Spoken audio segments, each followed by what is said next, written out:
Geometry, you're getting this recorded video because I'm not feeling well, so I won't be in tomorrow. But you're going to get a great lesson, and I'm going to rest and see you the next day. Lesson 10, we are continuing our journey in circles, and today we are going to learn about angles, arcs, and radii. To start out, look at this warm-up. 10.1, comparing progress.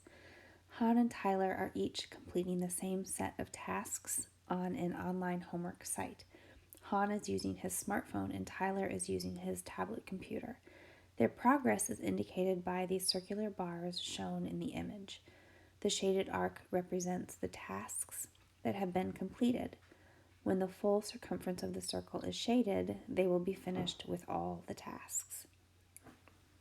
So you see here we have Han's progress and Tyler's progress. If I found the center of the circle, I could sort of look here and come up with a decent central angle. Decent central angle, right? Now, if I tried to compare these two central angles, maybe transformed one vertex onto the other, I think I'd see that they are pretty close to the same angle measure. Okay, way back when we learned that this would be a dilation. So I can translate one angle onto the other with rigid motion and get the vertex onto the vertex and then dilate it. And it looks like they have completed the same percentage of their tasks. The second question says, what information would you need to make a completely accurate comparison? I think I answered that already. We need to actually compare them. And like I said, translate the vertex of the central angle to the vertex of the central angle. And then we'd see that the angle measurements are exactly the same. It's just a dilation.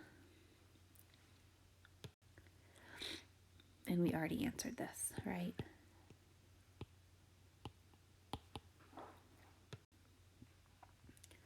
So moving on, let's talk about our dilated circle. The image shows two circles. The second circle is a dilation of the first circle using a scale factor of 3. Okay, what do we notice? What do we wonder? Tell me about those central angles.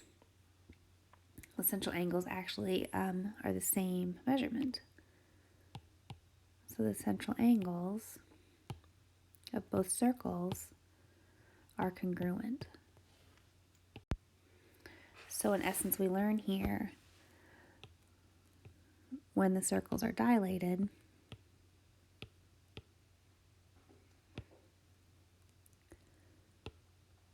the central angles do not change.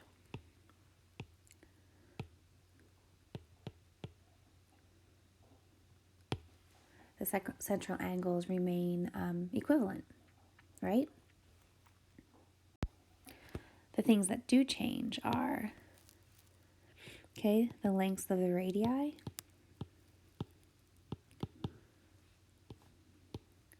and the arc length.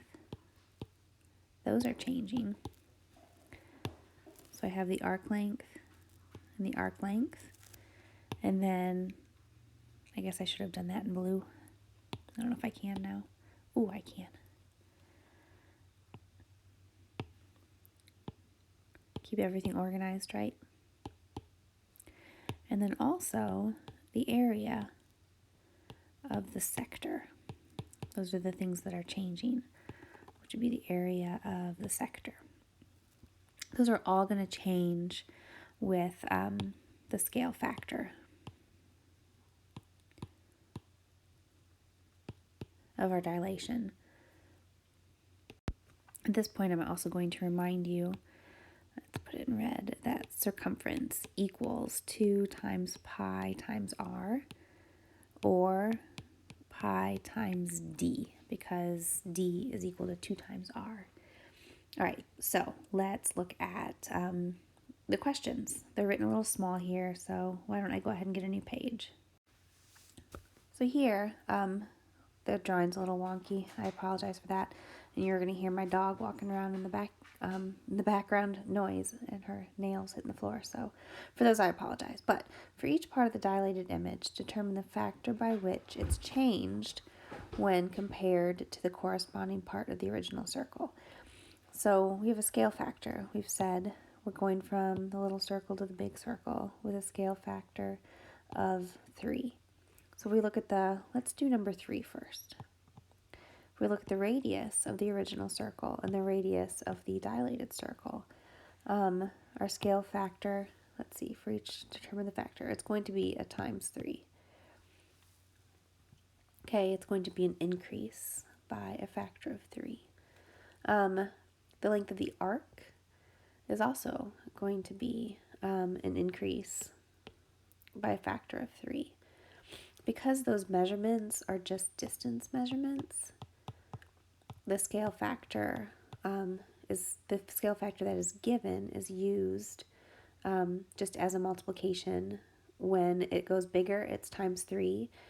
If we were going smaller, as a little reminder, it would be times 1/3 or divided by 3. This one isn't. It is going bigger, so don't let that confuse you.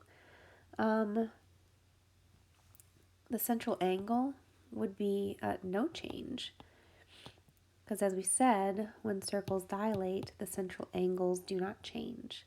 We see here it's a 90-degree angle and a 90-degree angle.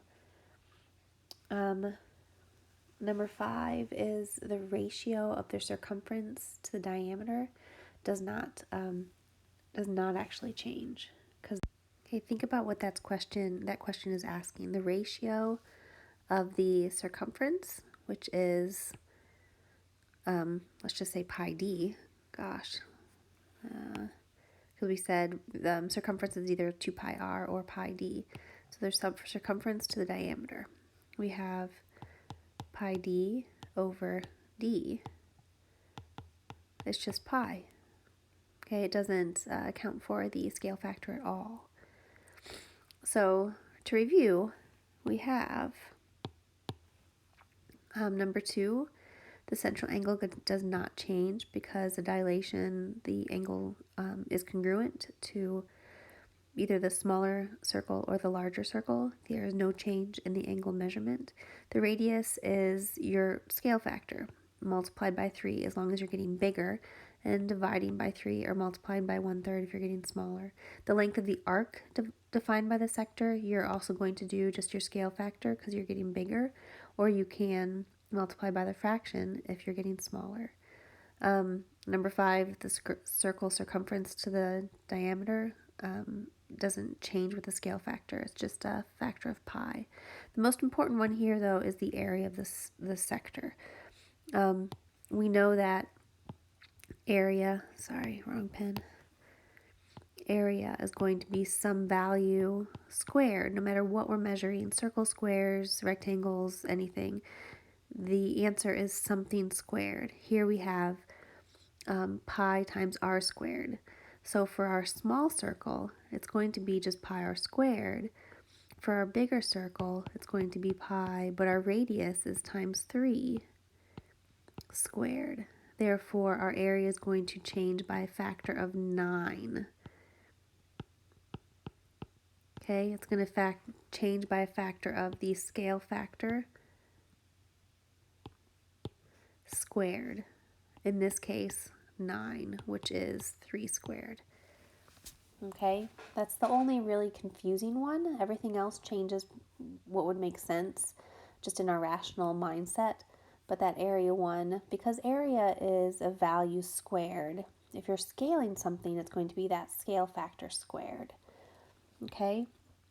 That last activity we're doing is a card sort. And I'm not going to have you guys do that on your own. We will look at it and possibly pick it up the next day. Possibly not. So go ahead and do your homework. You have plenty of time. Good job today.